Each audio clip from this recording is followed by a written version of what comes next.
Share together, okay? Yeah. Save every disciple. So the more we use water, the more. Inside. No problem. We have room. And this is very light. It's like a family here, huh? Yes, master. My secret. Like a dream. Okay, don't wake up. We have guests, in the house, so we cook for everyone. Food ready. Yum yum. Delicious. Yeah. He ate already lunch and he ate just lunch already. He just likes to feel the love. Okay, just a snack, alright? Come back, come back.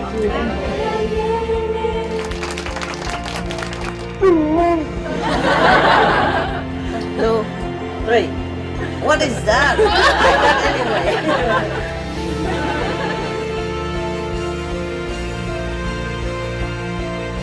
I love you.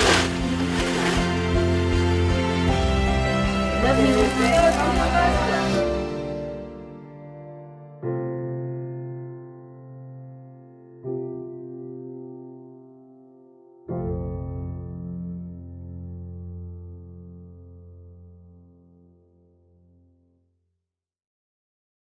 Everybody good? Oh, your sock looks so clean. How? How you clean it? How you wash it? Huh?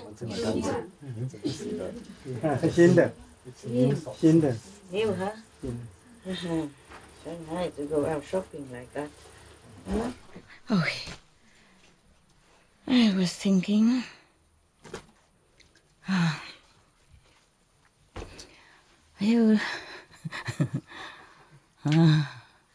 How many people left today? Huh?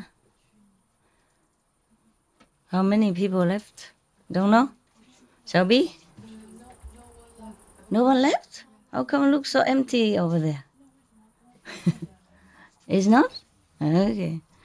Something wrong with me? Yeah. Oh, it's funny. Oh, just one second, okay? Before I forget. Oh, it's all about dogs, huh? Don't forget it then. Thank you. No need. I was thinking some sutra, but it's not. Excuse me. Yeah. Okay. There's one guy here, he's left. Oh, he's there. That's good. Every day I'm checking who is not there. This is for you. I don't have something for you today. Only 2 guys, and you didn't have. Just some symbol of love, okay? Not the same, of course. Vietnamese? Taiwan. Taiwan. Korea. Japan?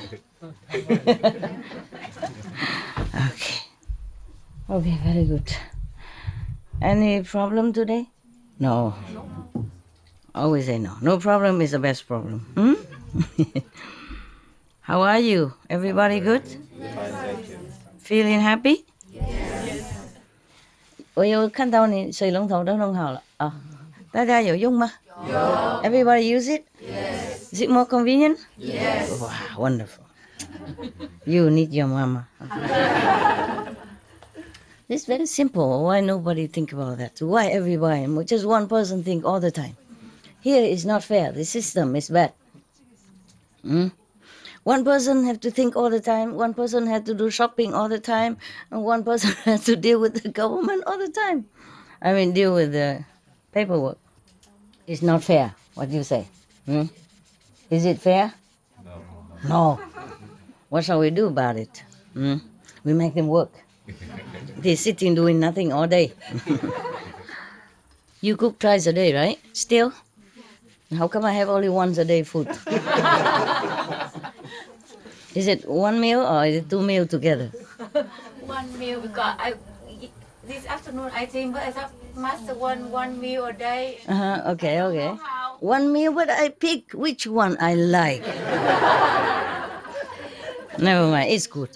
I won't die. Are you hungry? No. Sorry, master. A lot of food already. Too much. I'm just worried that That she gave you only once a day. Even 1 meal a day. Is a We were lot. thinking, but we don't know what to do. Don't know what to do? How cannot know what to do? Huh? You're a mother of 2. Yeah, you should take care of me like your baby. Then you know. It's okay. It's a lot of food. A lot of food already. I was just thinking maybe afternoon better food. And I don't have anything. I just have the breakfast food. Yeah. Tomorrow? Two meal a day, yeah? 2 meal a day? Not sure. No, I'm thinking. Maybe too noisy. Because normally you cook one time, you bring there. Then I don't have to always expect people coming going into my place. Yes. So it's good enough. It's good enough. If I die, you know. It's easy to know when somebody die, right? No. Normally you sit there doing nothing. When a person dies, just lay there doing nothing. It's similar. I have a good joke for you. You want a joke first or you want a story first? Joke first. What kind of practitioner? Only one joke. Okay then. This is a very good joke.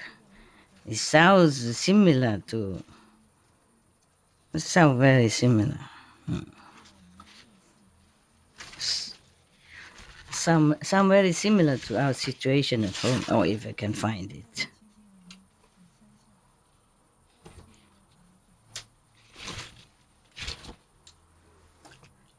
Here. About gardening. About garden. Oh, about garden. God and San Francis were having a conversation on the subject of lawn, grass. Garden. And God, point, Frank.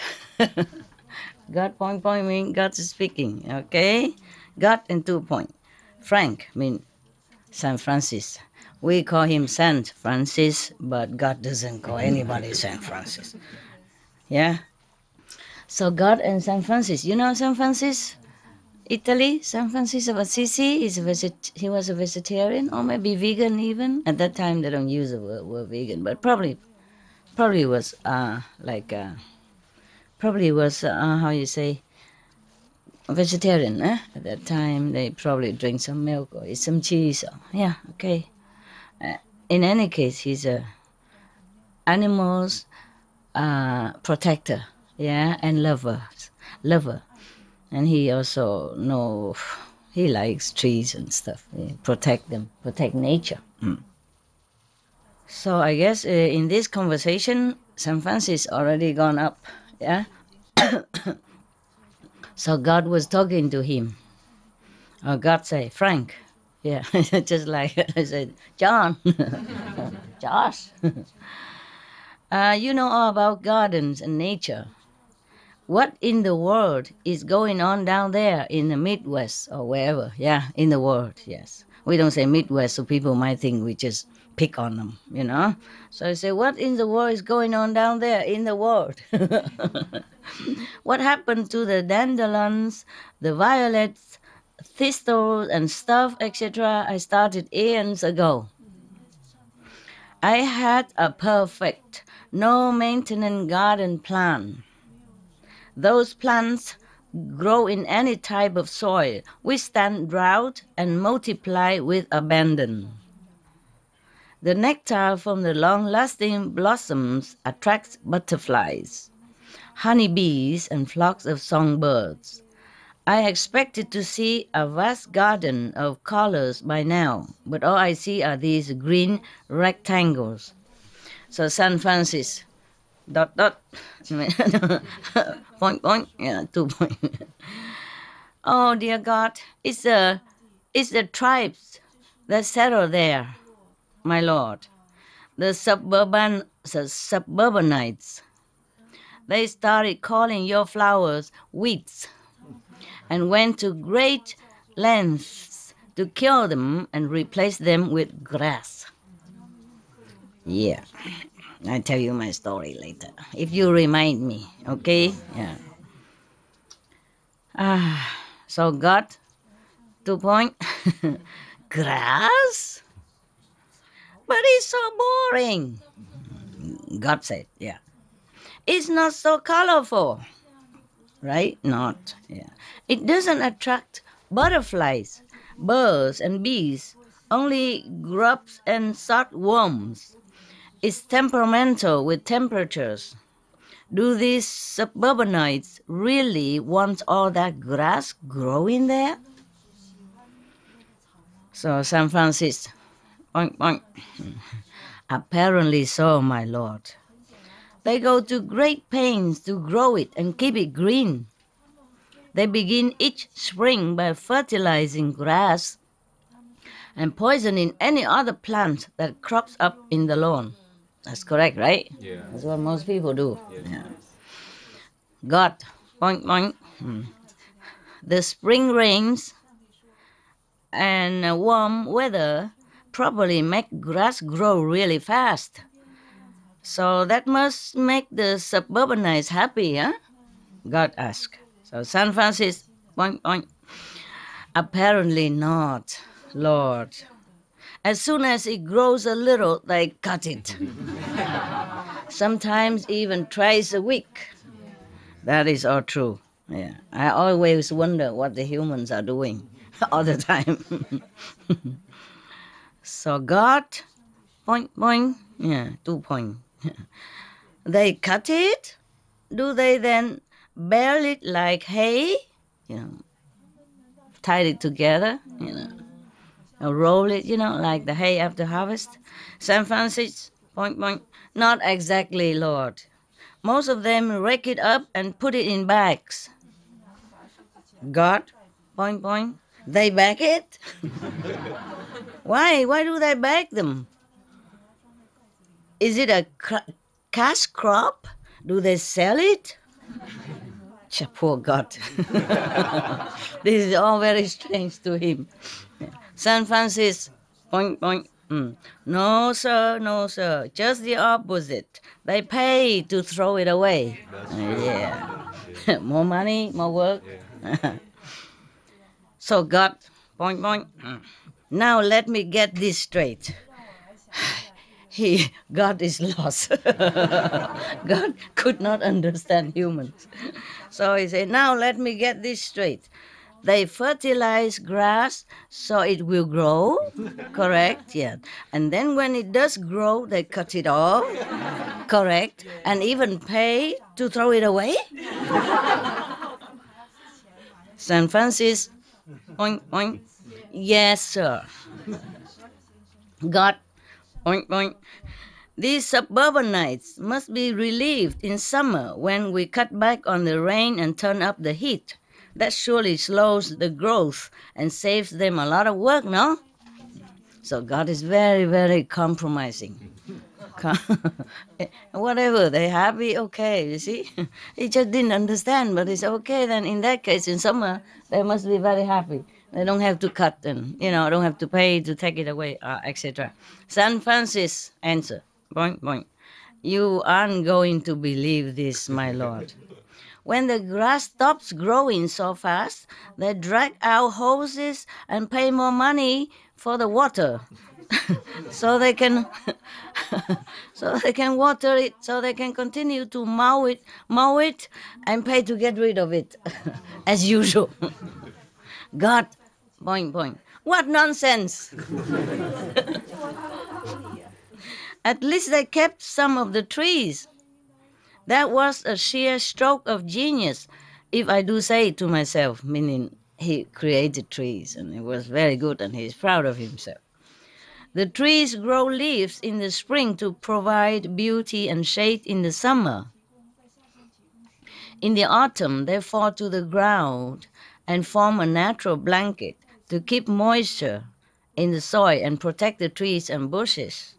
Plus, as they rot, the leaves form compost to enhance the soil. It's a natural circle of life. San Francisco, boing, boing.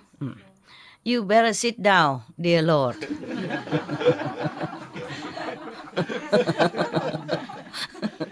He's going to have some news for God. That God better sit. Poor God. We are so sorry, my Lord. We ignore him. We're so sorry. Okay.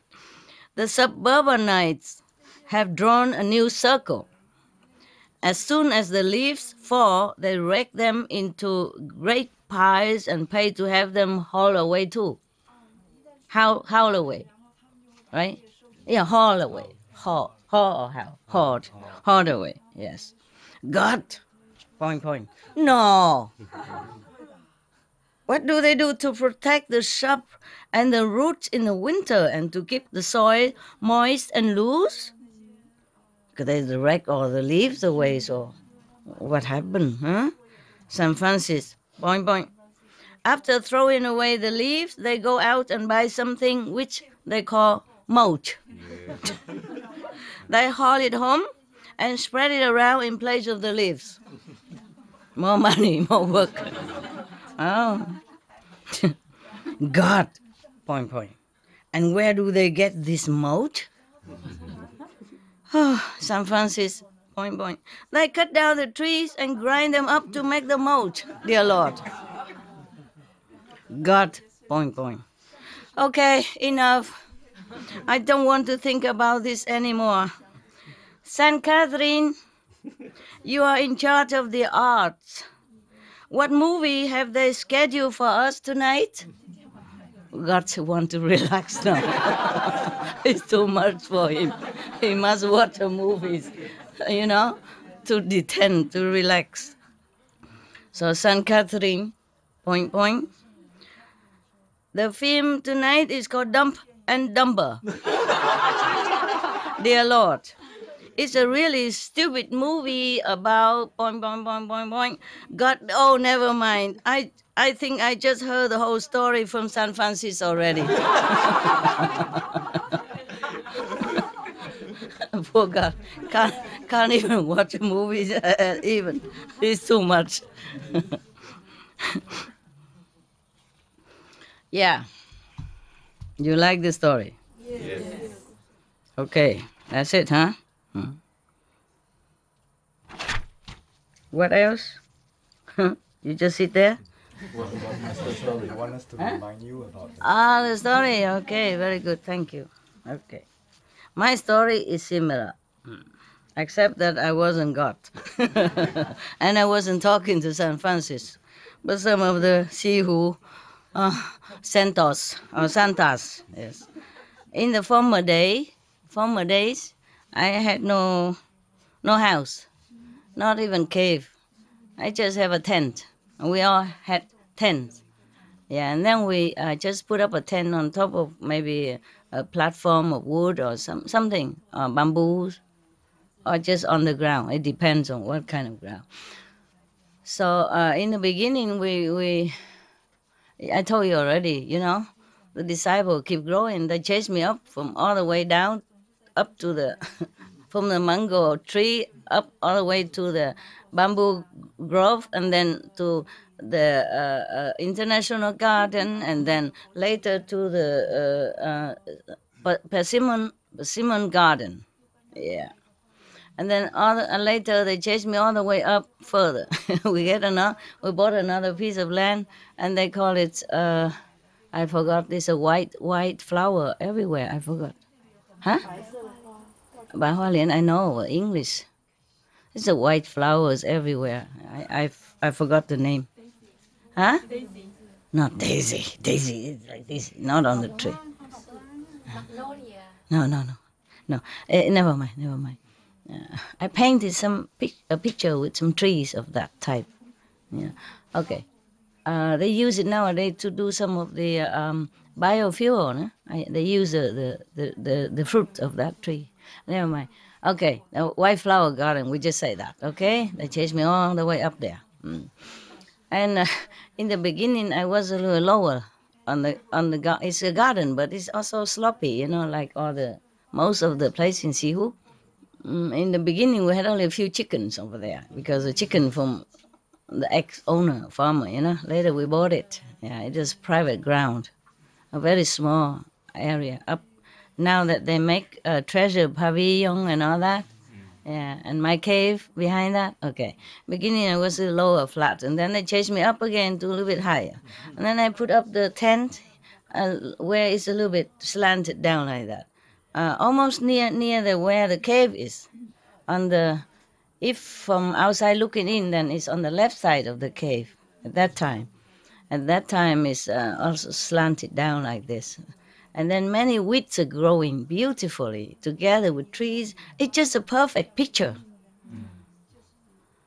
I love it so much. Yeah. When I sit in a tent and look out all these natural weeds, and they grow not too big. You know, they don't obstruct my view. The trees grows big, yes, but the weeds and all that just slow, very low. Yeah, and some flowers, some not. But it's just the way it is. It's so perfect. I loved it so much. But I made a mistake. When I talked to the resident, I said, "Oh, I love my place. You know, all these weeds growing in front of my tent. It's beautiful. Whenever I came back from lecture or something, I sit there, I feel so nice, so relaxed, right in front of my tent. The things grow naturally, beautiful." Okay, they take notes. They took note of that. The next lecture tour, I went. Some weeks, some months, or something later, I came back. No more weeds, nothing. They make it all flat. They dig the ground. They plant grass. Planted grass. Oh, I was beside myself with, you know what, right? With a tiger face. Oh, I cannot bear it. But what to do? It's too late. They destroy it already. You know, they dig the ground, make it flat here, flat there, and it's here like that. Originally, it was just sloping gently, you know, and all the weeds, even it doesn't flower, but the way it's arranged is so beautiful. I can't describe it to you. It's just beautiful. Naturally and beautiful. It's not overgrown, it's not wild, it's just so poetic. So poetic, so beautiful, together with the trees, you know, big trees, small weeds, small grass, little shrubs here and there. Oh, I couldn't wish for a better garden, right in front of my tent. And I told them that when I came back, they destroyed everything. They plant grass, you know, orderly, and some little flower here and there. Oh, and what a tiger face I had, but too late, you know, I can't say much. And up to now, I still have that picture in my mind, the perfection of nature. And I can only keep that in my heart. Yeah, I say, you don't live there. It's I who have to live there. Whatever, I like it, it's my place. Why don't you plant your place? You have your own cave. You plant it in front of your cave. You don't mess up with my cave. It's some egos. And I deal with ego all the time, ever since, all the time. Not just that, but before that, after that, and still now. Either ego or dumb or dumber. So I very much sympathize with our Lord God. I also couldn't understand, let alone God, you know. Oh, I say, oh, you cannot understand human. Even I, in a human form, I can't understand them. How about you? How would you? You know, this is the thing. Okay, now we have another story. I say it's not so bad, but just to erase this memory. Oh.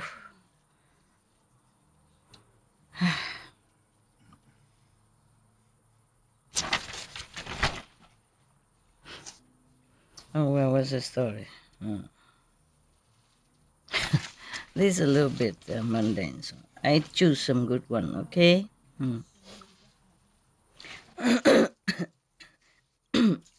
It's about a wedding. You know, a little girl attend a wedding for the first time in her life. A little girl. And then she was asking her mother, Mom, this side, right? Mom, because they're taking my photo on this side, so I put on this side. Whenever I turn, you don't take photo. I have some trouble with throat. The little girl whispered to the mom, a mother, and said, Mom, how come the bride dressed in white? So mother say, yeah, because white is a color of happiness, and today is the happiest day of her life. You bet.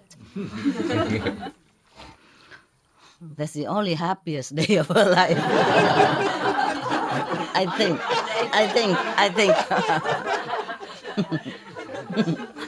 I think. After that is another story. We don't want to tell here. It's too long. Everybody knows already anyway, so it's boring to repeat. Okay. Right. So because today is the happiest day of her life, and white is the color of happiness. So the child thought about this for a moment, and then asked again, so why is the groom wearing black? I think the groom knew in advance.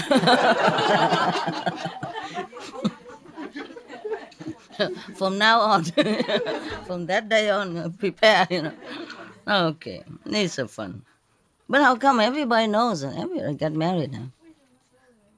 Why? Are your marriage happy?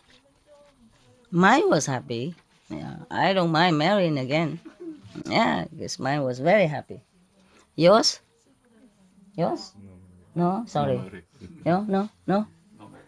Some? Yes, not married? Okay.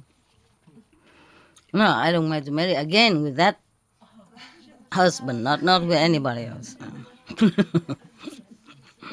I don't think it will be the same. Okay.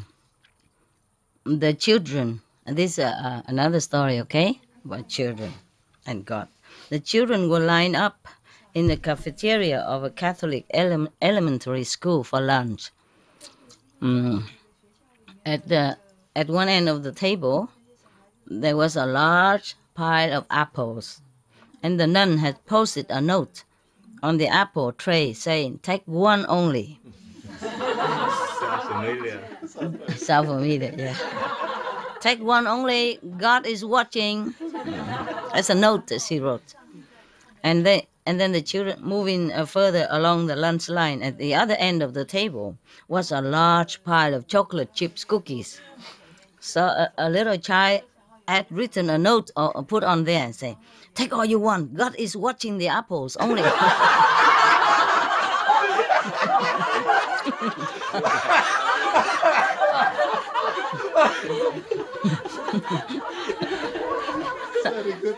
Children, huh? Children, cute, yeah.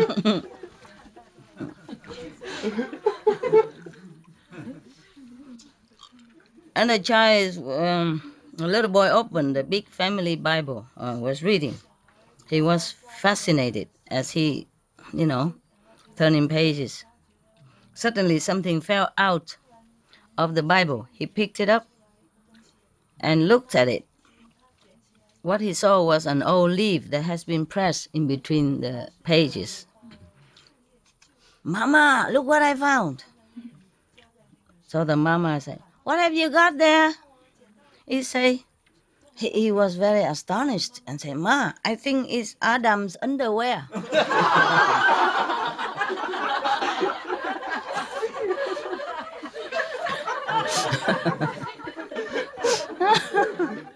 Yeah.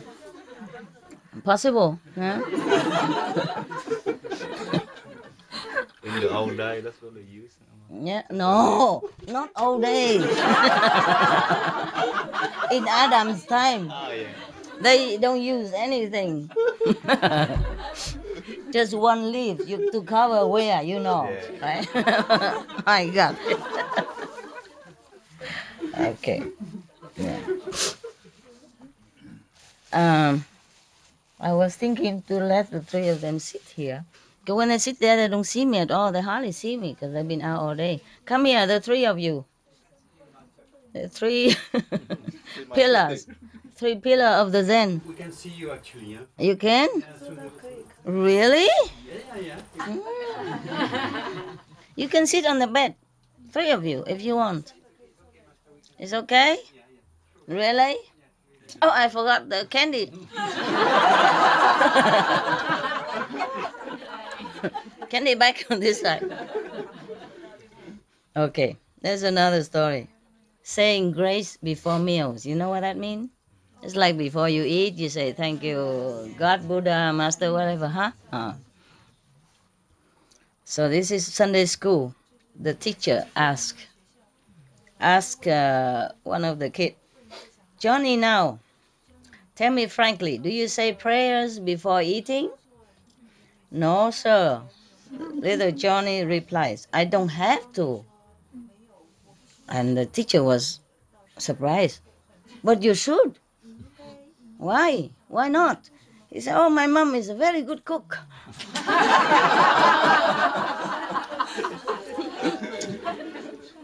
We don't have to pray so the meal tastes good.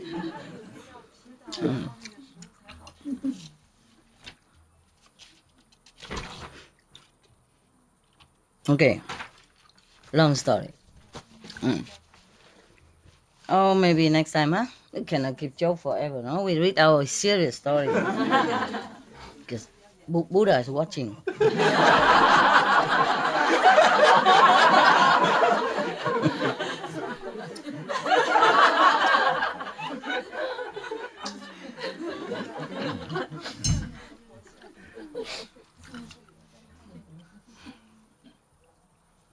Okay. This is a story, not so scary anymore, okay? It's a good story. My God, Buddha reincarnation, huh? Many incarnations, a very scary story, huh? Such a scary and extraordinary sacrifice.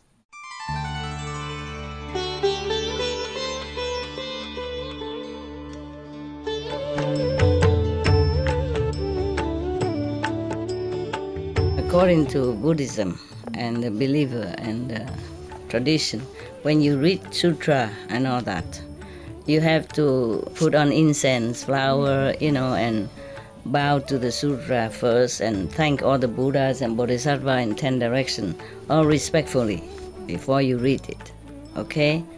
And then you cover the sutra also with silk, beautiful cloth, and I just make it more popular. Yeah, more easy, simple. And I apologize to all the Buddha. I say if I done something wrong, according to the tradition, my heart is full of respect. It's just that I cannot always do that. So please, all the sin, whatever I've done wrong, is all on me. At least other people, they hear the names of the Buddha, according to the sutta, they will get benefit. Yes. Okay, this is a story about a monk called Celestial Jury. Yeah. Thus, I have heard one time the Buddha was in a Save country in the garden of a charitable nobleman and the Prince Gida. In this city, there was a noble family, a nobleman. His wife had just given birth to a boy, which is very, very good looking. And in the middle of, while giving birth to this boy, suddenly from the sky, a lot of jewels raining down, like gold, silver, semi-precious stone, precious stone, all kind of stones, all kind of beautiful, tiger eyes and diamonds, all kind of precious stone rain down on the yard, full. The yard is full of jewels.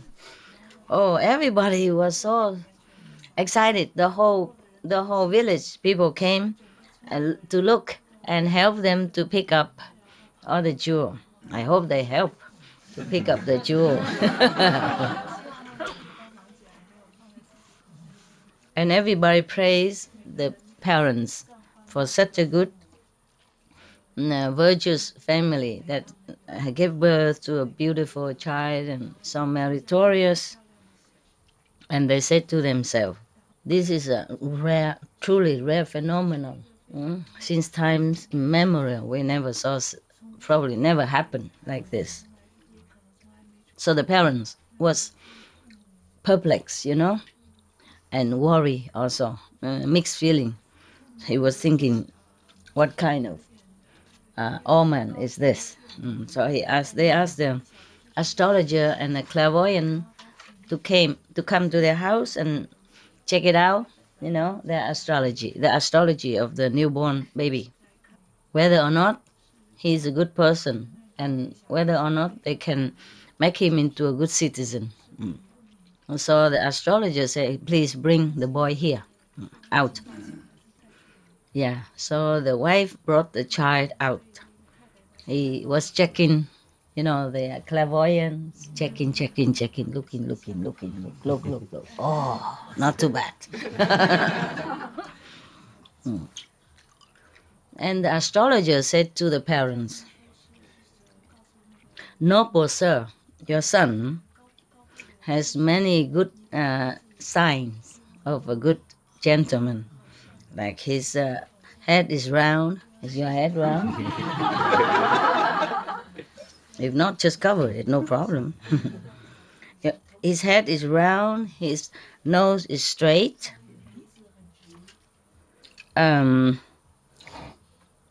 His ears is full. His forehead is square. Yeah. Mine too, huh? And then his his feet and his hands are all full, kind of very full, thick and full. How can they tell it's just a baby, man? All baby has these chubby hands and chubby feet, right? Yes. Yeah. Never mind. Okay, but he said this boy is going to be a benefactor to the country, to society, if he stay at home. If he become a monk, he will attain liberated level of consciousness. Yeah. So both of you have peace. Take good care of him. It will be okay. Yeah. Parents heard that. Oh, happy. Who wouldn't be, huh? So they asked him to choose a name for the boy. The clairvoyant astrologer said, because when he was born, there's so much jewel raining down from the sky. So we call him celestial jewels, yeah? Jewels, yeah? Jewels? Yeah. Okay, so the nobleman and family thank him a lot and give him a lot of reward. Okay. Just as the astrologer told them, the celestial jewel boy, when he's growing up, he was very intelligent, very talented. But nevertheless, he was very much interested in practicing kind of documents and doctrines, yes, like Dharma, meditation, Buddha teaching, etc. He preferred to do research into this kind of philosophical area. One day, he went to another city to visit one of the family clan member, and this person took him to pay obeisance to the Buddha. When he came, he saw everybody circumambulate the Buddha 3 times, and he also did the same. And then he sat down on one side. And then he looked at the Buddha. He saw him is so majestic, so dignified. Looked like no one on earth or heaven could compare to him in such a appearance, as a beautiful appearance. And then in his heart, suddenly he became very fond of the Buddha, very admiring. And then he just want to forget of the whole world and everything else, follow the Buddha's footsteps and become a Buddha. At that time, the Buddha was went up to the high days, so that other people can see him, of course, normally. And then he talked about the 12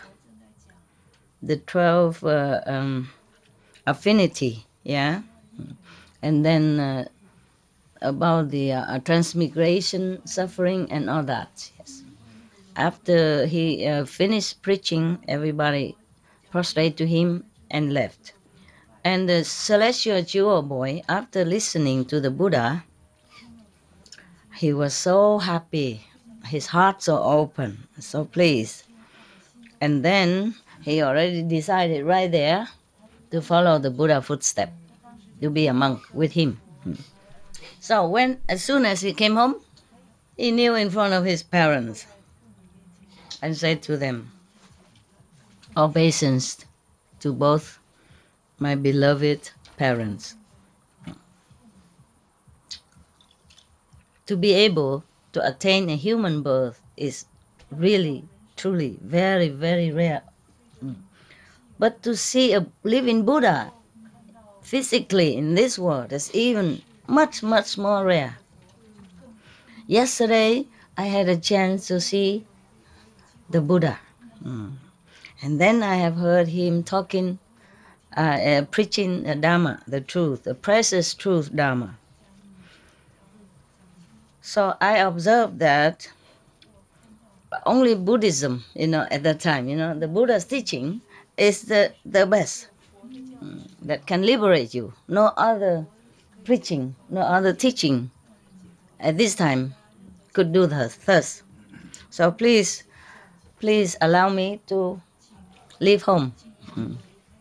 The parents saw that the boy has such a tendency for spiritual practice, was very pleased. They were very pleased. So he said yes. They say yes. If you would like to become a monk, renunciate, we are very pleased.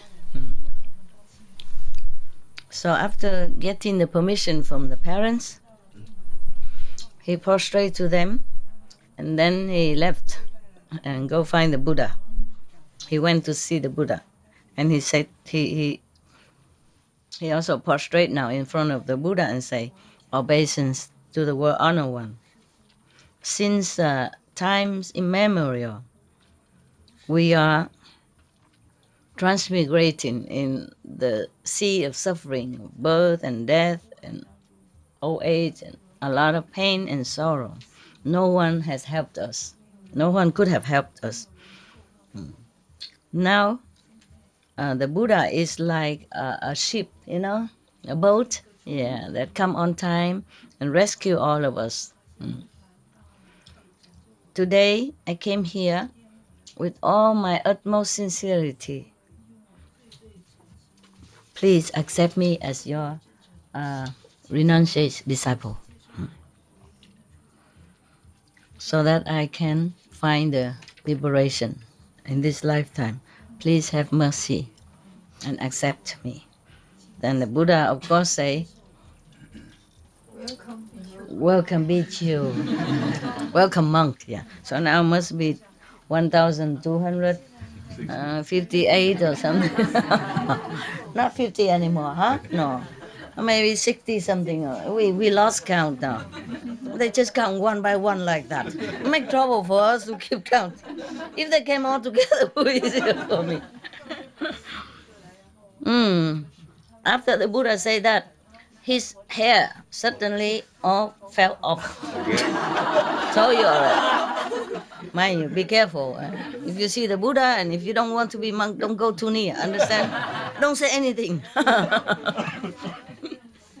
Because if you say you want to become disciples, he think you you want to be monks, and then your hair just naturally fall off like that. Then it won't grow back again. That is the thing. If the Buddha say that, you know, if you shave it with your a knife, then it might grow back. But if the Buddha say, "Welcome, Bichu," and your hair won't grow back. So be careful. If you see any Buddha, tell him first. Yeah, nowadays many live in Buddha, you know. Yeah. For example, many Tibet monks, they say, live in Buddha, live in Tuku. For example, no? So if you go near any Tibetan Tuku, you would say, please, I like my hair. I want to keep it. Just in case, you know. If you want to be a disciple from some of these Tibetan living Buddha reverend, yeah, you have to tell him first, I like to study with you. Please, sir, but I like to keep my hair. And my clothes I keep also. Because here, yeah, suddenly all his hair fell off to the ground, and then the clothes that he wore changed into chasa, mean the monk's robe. Yeah. And from then on, he followed the Buddha everywhere. And because he already originally very intelligent, yeah. So it's not very long. He attained Arhat. Oh, you are so good. How do you know? Magical power, huh? Normally, I should give you one of this kind of lecture. A lecture once a month is enough for you to have time to digest and to practice it, you know? But because of many other outside, so I read it all, okay? I read a lot every day. And slowly you go home, you have to check it out again, okay? Assimilate it and truly think about it and bring it into practice. Okay, now we make it fun and happy and joyful.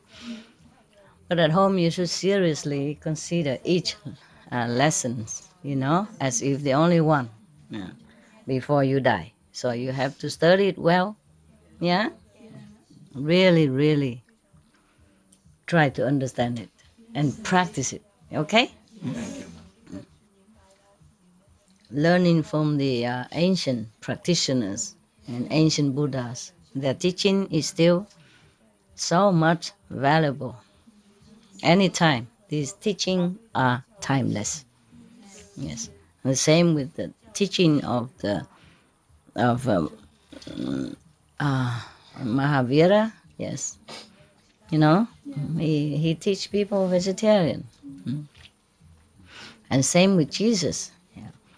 Many mention about vegetarian. They edit it all in a later time, maybe, but the Mahavira teaching not. Yeah, in Hindu they don't cut it off. They don't edit it. But even then, Jesus' teaching has helped, you know, countless of beings since the time he appeared until now.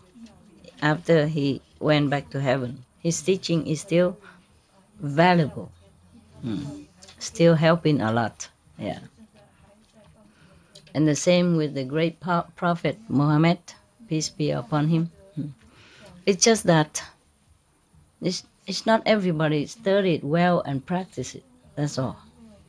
And misunderstood or using his teaching for their own personal benefit. That's a different story. Understand? Okay, now. Yeah. So from now, after that, this celestial jewel never had to go back, transmigrating in this three word again. Liberated. Yeah. One day when it's a little bit all relaxing and not too much work, Anand, would like to know this background of the celestial jewel. So I came in front of the Buddha and prostrate to him and say, obeisance to the world honored one. Please tell us what kind of good deed, that celestial celestial jewel beat you so in the former life that now when he first born, he's already have a lot of jewel raining down from the sky for him. And then whatever he like to eat, it will appear in front of him. He didn't even need to go shopping. How convenient. How convenient.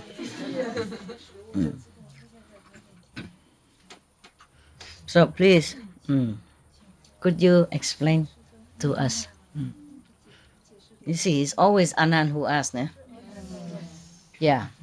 And nobody else asks anything. Rarely. In other sutra, yes, like maybe Manjushri or Sariputta, but rarely. Most of the time, just Anand who asks. Yeah. So I was wondering. Oh, but these are simple questions anyway. They're not very highly spiritual, so okay, he can do it. Because I was wondering if he know how to ask so good questions and why was not he enlightened before the Buddha Nirvana, understand? But I guess now this is a kind of similar, very simple story and simple question. It's easy to ask. So the Buddha told Anand, in the former period of life, of time, long time ago, there was a Buddha came to this world, Tibati, similar Buddha, yeah? Wow, that Buddha is famous. He came to rescue many souls. You cannot count how many. One day, many monks, the whole sangha came out into the village and city for alms, to beg for alms.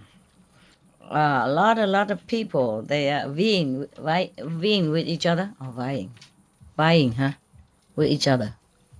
Huh? I mean, they're trying to get first to offer, compete with each other, to make offering to the monks. At that time, there was a very poor person. He saw them doing that. He was very, very happy, glad that they do this, supporting mentally, with his pure heart and generous spirit, even though he was very poor. He would also like to earn some merit by offering to the Buddha and the Sangha, but he doesn't have any. What? Possession. Huh? Only possession. Yeah, he has no money, nothing. He has nothing. So, but he was so pleased or happy in his heart, he didn't know what to do. So then, reluctantly, he took a piece of stone. It looked like jewel, kind of, round and beautiful. Yeah. A handful of that. Those pebbles, sometimes they look beautiful, huh? Round and shining. Yeah. So he took a handful of that, and then he how you say, spread it, on the road where the Sangha is walking. Yeah. And then he left, but with all his sincere heart and respectful heart.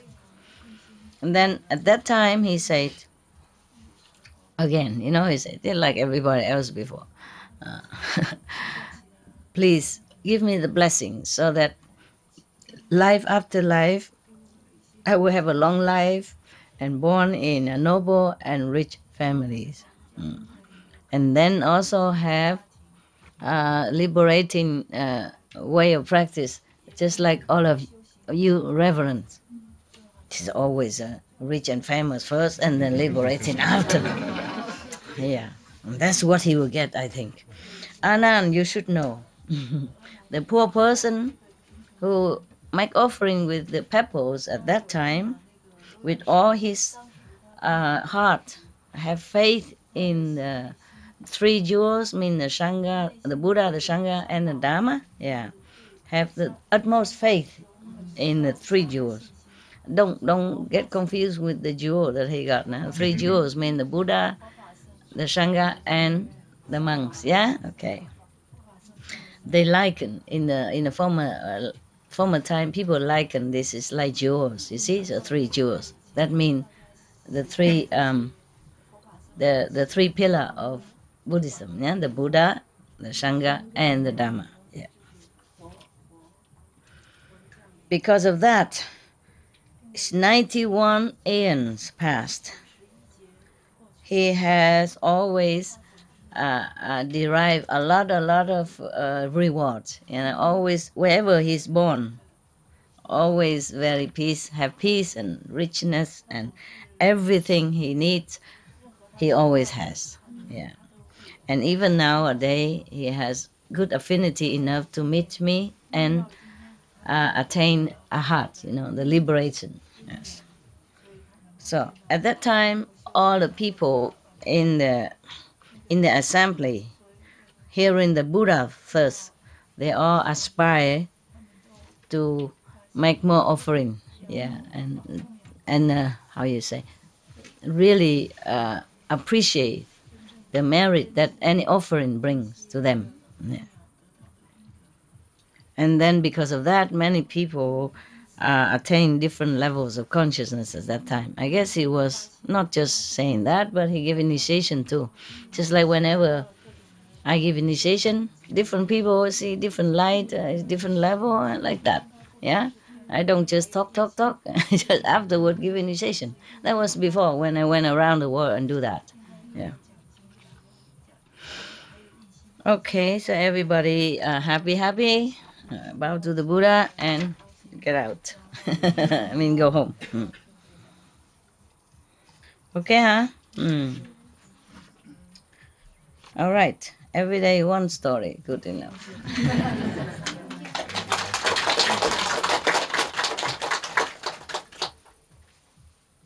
Sure. More or less 1 hour, huh? So bad. Okay. Any good question? Yeah, but the story about the grass is familiar to me. Just if you live in a community or something, your grass has to be trimmed all the time. Even one time, I bought a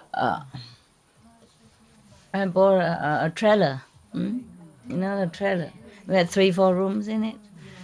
We made many teleconference in that trailer. So squeezy because room is very small, very small, and the living room in the front is too exposed, So when I talk, people might hear. They see 2 big lights inside, so we have to squeeze in the back room.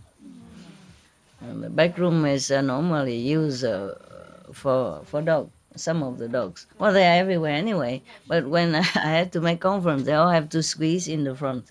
Well, there's another room, side room in front of the kitchen and the living room, and they all have to go in there. In front of the kitchen, in the side room, and in the living room. And then we 3 of us squeezing in that small room. The back is of the room, of the house. And the poor people, they could not even sit, They could not even cross leg. There's no room, so they sit like this. The boys sit like this with their computer, with their... It's very cute. Yeah. I also sit in the corner, I have the better place, I have to be seen. A good excuse, yeah. And even then, we have just a kind of a square patch of grass in the front, and some little flower bushes here and there. But even then, we're supposed to trim it. Yeah. If you don't, then the manager might kick you out. Meaning you can take your caravan, go somewhere else. Because the land belongs to them. Every year we have to pay, the landlord money. The caravan belongs to me, but the land not. You see, in that caravan park, I think you cannot. Well, you can buy some if it's private owned. But the caravan I had is not privately owned. The land is not privately owned.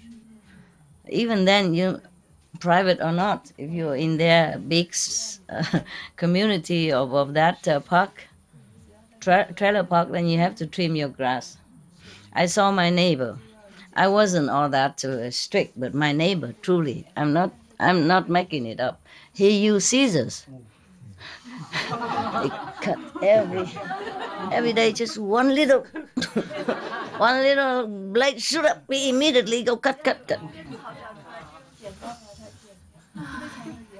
Oh, well, his house is better than my house. It was like a wooden kind of ready-made house. Yeah, white and clean. My house is so old. I bought it from an old lady because that's the only one that I knew at that time for sale. Only 13,000. It's not much. And immediately move in, Yeah. So we were happy. I was happy to have a place. Otherwise, how do we do all these conferences? The time is kind of pressing, pressing. I was so happy to get it. I don't live there anymore. It's all sold now. Yeah. It's a colder country, It was in Belgium. Yeah. But in winter it's beautiful. It's near the beach, though. Near. You can walk about 1 kilometer from the beach. I go with my bicycle. I went with my bicycle at that time. Even then, just a patch of grass, not even 1 square meter, just like that, a rectangle, just like that. And then he trimmed it. Oh, and then he saw my dog Harley. After he pee, he scratched grass trying to cover up. I said, "What is he doing? Look at what he's doing!" Like, wow. I said, "I'm sorry," like a big crime, So I'm sorry, my dog. I adopted him. I can't teach him very well. I adopted him when he's too old already. It's very difficult to teach him. Please forgive us. I will cover it back. And tomorrow he dig it up again. And he said, "What he's doing again?" And every day until the neighbors fed up. So he looked the other side, and the dog also looked the other side. Don't care no more.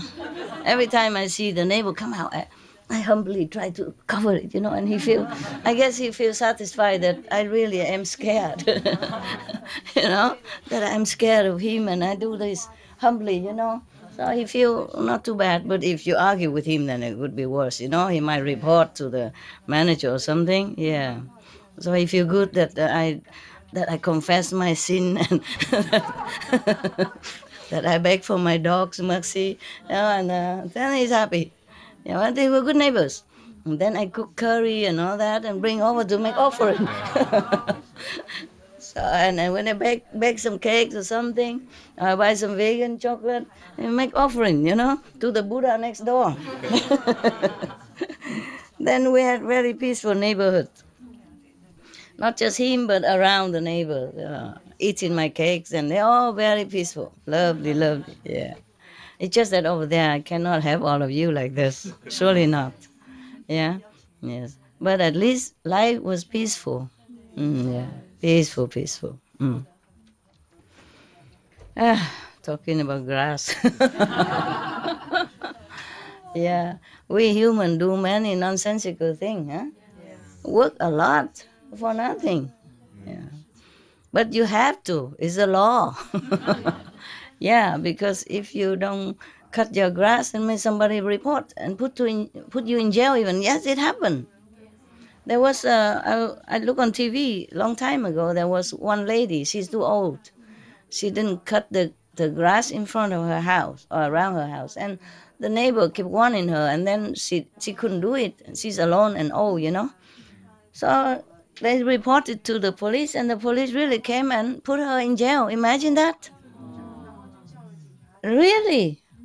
And then when he came, but all the kids in the neighborhood, feeling sorry for the lady. So they came there and mowed the lawn for her. So when she came back, oh, it's a happy house, So that after that, the police saw that the grass is mown and clean, tidy, so they let her come home. And she came home to a well-manicured grass. Yeah. My God, imagine. God, do you understand? It's a serious thing. Yeah, it's serious. Whew. Lucky we don't live there, huh? Because my grass are not all that trim, you know. I mean, we trim now and then when the resident feel like to do it. I send them, but sometimes they do, sometimes they don't. Sometimes they cut a patch here, a patch there. It look even worse. but you know, at least they don't put me in jail. Ah, yeah, what a word, huh? For a piece of grassy garden, you go to jail. It's true, the story, true story. In Germany, it's so master. Germany also? Even if it's our old garden or old home, Yeah. no? If we don't trim the grass and don't trim the trees, and the neighbor get angry. Yeah, yeah, They look all the time. yeah. This is so. I know. Yeah. Some places like that. When I was in Germany, the grass always mown, so it's okay. It's okay. Just that a lot of work, huh? Mm.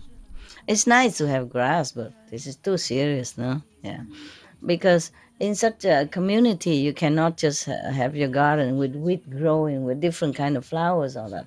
When I was in San Jose, I own a mountain, a little mountain, and we never had to mow the grass, you know, and all kind of beautiful flowers, wildflower, you know, with even orchid, land orchid. Oh, beautiful. And okay, I don't know what name, different colors, beautiful. And I always walk around and look, and my heart feels so good, so good. But the neighbors make so much trouble, don't let us pass through and all that. So later I had to sell it again. I still remember that place. I love it. That's almost the only mountain that still has tree. Many other mountains are all, you know, nude.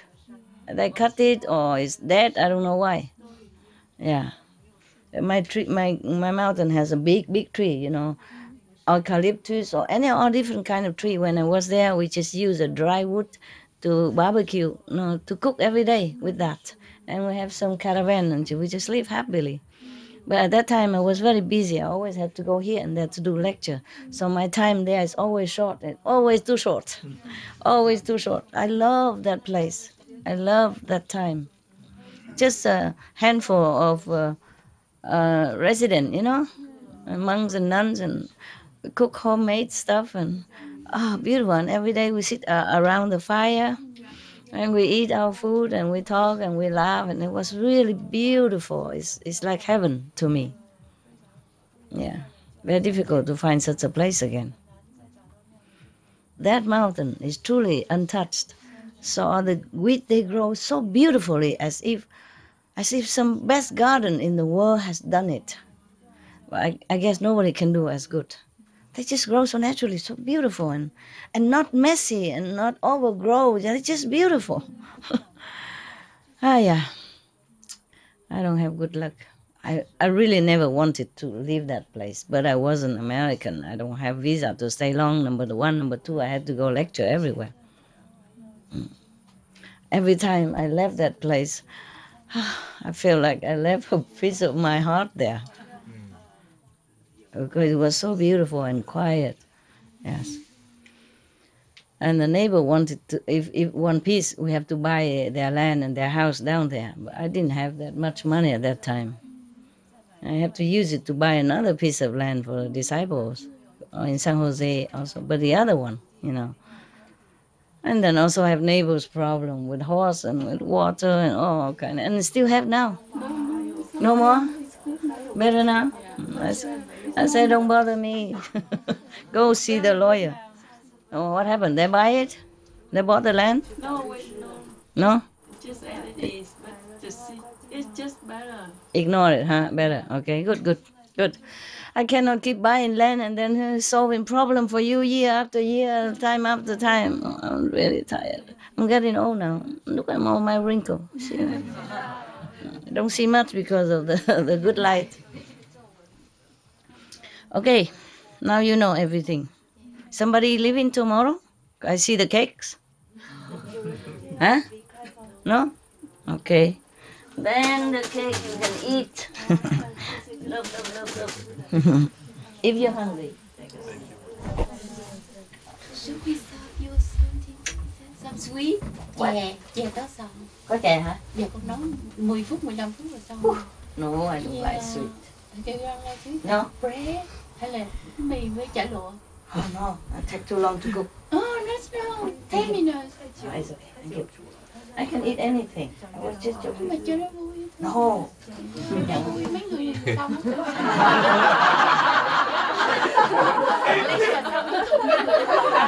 Con làm cho phụ ăn cho vui. Yeah. No, it's okay. No. Because I getting fat too. No, it's not bad. I'm getting fat here only. That's the problem. If I'm fat all over, then it's not bad. But I'm fat just here. I feel it. It's a big difference from the when I was in the mountain. You don't know it. I know. Okay. No matter what you say, I know. I cannot believe you because I know. Yeah. In the mountain, I don't cook a lot. I don't cook good, and so I wasn't that fat. And I feel light, you know. And now I feel light. I'm walking like easier. And now I feel something. And I'm carrying something. So if one day, 2 days, I was thinking maybe 1 week you cook, but every 2 days a week is good enough. I eat anything with them. Otherwise they're jealous. They think, oh, master, eat something good. We sit and sleep and eat 2 meals a day. Have to work and only 1 meal a day. Good enough. God, what kind of meal? You know, 1 meal, but what kind? Yeah. Very. Sometimes you cook a lot with the fry and stuff, and then it adds on very quickly. And we buy something for you to exercise. You want Crazy, you know? You have to go shopping, cooking, eat a lot, and then have to buy something else. It's like the story of the grass. God, help! good for your teeth. How about not cooking the fried stuff anymore? No, it also tastes good. Tastes good, that's a problem. Just smaller portion. I don't know. What did you eat today for dinner? Was it good? Yes. Same like yesterday? Because the morning is same like yesterday. Huh? Similar like yesterday. Yeah. Except the salad sauce today, she put some oil in it. Normally she says she don't put oil in anything. Yeah, a little bit okay, but not too much. It's okay also. Yeah. I don't know because I don't know. The Vietnamese food is so compatible to me, you know. So I like it a lot, and I eat a lot. Okay. All right then. Thank you very much. Thank you, Master. Thank you for your love. Okay. Tomorrow is no problem. Ciao. Ciao.